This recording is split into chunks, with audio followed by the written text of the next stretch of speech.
your servant of Yahweh, here greeting you today in the name of Yahushua HaMashiach with blessings and peace. Now, be advised that he said he didn't come for peace. He said he came for war. So let that sink in. Anyway, I'll try to have fun here. And this is going to be a whole lot of fun for me. Like I said, this is my favorite verse in all of Scripture. Well, maybe not all of Scripture, but it's up there. It's probably number one. Again, we're in Genesis, and I am reading from the Et Sefer translation of the Scriptures. Just a little bit of background. I've been reading Scriptures for quite some time. I'm no theologian, thank goodness. But I have read a bunch of books, i.e. Holy Bibles. And while they gave me a start, they also left a lot of unanswered questions. And for the most part, I didn't have the questions that I have now after having read those translations. Once I came upon the Et Sefer, I got a lot more answers, a lot more revelations, and a lot more questions. So, my relationship has grown leaps and bounds after having obtained the Et Sefer. If that's outside of your budget, the Et Sefer and or its app, I would also recommend the Scriptures translation. It's very good as well. I like the Et Sefer better, but they're really close. Nonetheless, let's get into this. Verse 26 of Genesis, should I say Bere'Shiyth, chapter 1, verse 26. And I'm going to read this, and I'm going to read my notes because, like I said, there's so much in here, I don't want to overlook anything. And Elohim said, "Let us make man in our image, after our likeness, and let them have dominion over the fish of the sea, and over the fowl of the air, and over the cattle, and over all the earth, and over every creeping thing that creeps upon the earth." I believe that unlike in the previous verses, in this verse, Elohim is referring to Yahweh, the Most High Elohim. Again, he is seeking agreement here, so he asks the other Elohim, to back him up per se. He also seeks to make man, just man. Not humans, not human beings, not Homo heidelbergensis, Homo rudolfensis, hominids, Homo habilis, Homo floresiensis, Homo erectus, Homo neanderthals, or Homo sapiens. They made man. It would appear that Yahweh was not alone in the creation. It would appear that while he may receive the credit, other Elohim were not only there but took part in the creation process. Perhaps they even did the work while under the authority of Yahweh, since he is King of Elohims. Or shall I say the Most High Elohim, which he is the king. And keep in mind that kingdoms fall under a king, which is in and of itself a system of government. Okay. And just like a CEO or other person who is in charge or have authority, Yahweh is given the credit because all this happened under his divine rulership. The word here is Elohim and not El. I would take it that he knew what he was saying when he told these things to Moshe, or shall I say Moses, to those of you who do not yet have the Et Sefer. There are those who think the Elohim, a plural word, referred to one person of three parts. In other words, he, himself, and himself. I'm not going to say the other thing. I think you know what it is. I'm not going to say it. If that's what they truly believe, it is no wonder that people manifest other personalities to deal with their own lives. I mean, why not? If your creator and maker has multiple personality disorder and you believe in him, so you're likely to have it too. Especially since he, not they, made you in his split personality image. His image in that belief is that of someone trying to work through identification issues. This verse was obviously the continuation of a previous or current conversation, as I stated before, the word let at the beginning of the verse says that there was a previous discussion about man, and perhaps in that discussion, they didn't quite agree on how they would make man. Nonetheless, in this conversation, they came to an agreement on how they were going to make man. That takes me to the question of what was the motivation to make man? Perhaps it was so they could make me. Hey, I'm selfish, okay?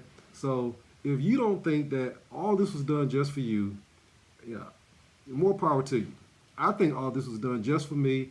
I think he holds me in the top of his thoughts, and because all the things he's done for me, I don't see no other reason that I should have what I have. So I think all this was done for me, and there's much more for me in the future. Back to my questions, and what was the motivation for making all of this, period? You know, we have what we call a universe. We have all these galaxies. What is the point of all of this stuff floating around? You know, it doesn't seem, I don't know, reasonable, but I guess that's a limited mindset of a small man. You know, if my imagination was that big, you know, perhaps I would make everything, you know, super enormous as well. Anyway, verse 27, one of my other favorite verses to go along with verse 26. So Elohim created man in his own image. In the image of Elohim created he him. Male and female created he them. Two very powerful verses. And let me read my notes on verse 27 because, like I said, I don't want to miss anything. These are two very powerful verses, and they carry with them the standard that goes throughout all of Scripture. It would appear that Yahweh was consistent in that all offspring, progeny, come from the male and through the female, even man. We were created by them, male Elohim, according to this passage, without use of a female. Go figure. Each subsequent offspring will take on the traits of the male progenitor, though not disregarding the female whom they come through. Very interesting wording. In verse 26, it says, Elohim asked for agreement. Well, don't say that, but if you understand English, you will see that it's there. It says, Elohim asked for agreement that they make man. He said, let us, implying that he would not force it. Here, Elohim created man in his own image and likeness. I tried to emphasize that when I was reading it. I think because all Elohim do not share the exact same image and likeness, they all may be similar, but they probably vary. So, he created man to resemble Elohim that are more like himself. In fact, he created man to be like himself and not other Elohim. He created man to have his looks as well as his values, morals, abilities. Later in Scripture, we read about things that Yah hates. I think that this is exactly why he created us to be like himself, yet we chose to be like others. This verse also says that they created us. I reckon that create is being used to say that they drew up plans, maybe they had some blueprints.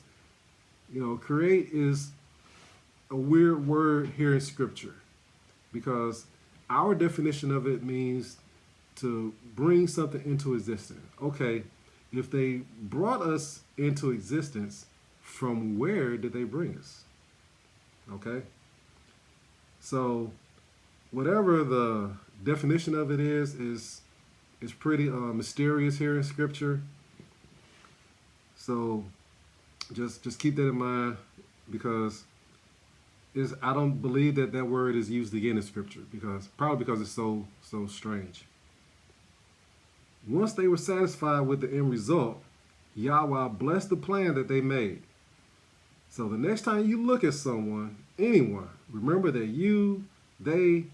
we were made to not only look like him, you know, he has two eyes, I have two eyes. He has a nose, a mouth, ears. I got hair on my face, hair on my head, hair all over my body, and, skin and skeleton. We were made to look like him and to have his image. So to say, to have his kind of integrity, his kind of morals, so that when we cast a shadow, it's like his. And that's figuratively speaking, of course. However, we don't have his integrity, but we do look like him.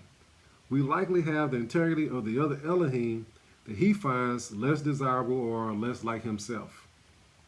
So, if you want to call someone ugly or fat or nasty, whatever, remember, we are like them, as well as look like them.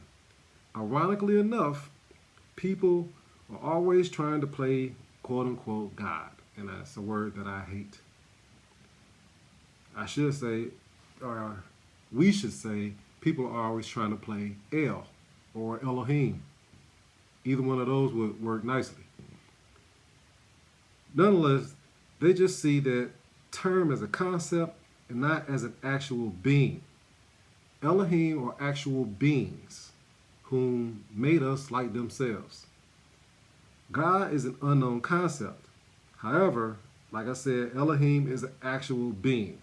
Elohim are actual beings who created us as they are both inside and outside. Therefore, when man makes something using his innovation, his imagination, the results are limited to ourselves as a creation.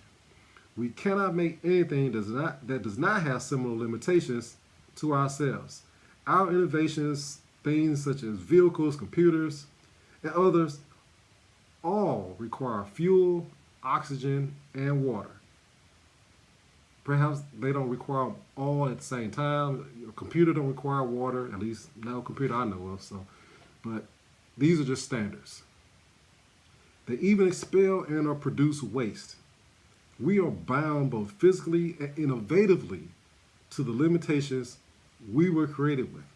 To make one of these things with none of the requirements, with none of those requirements, with none of the requirements that we have,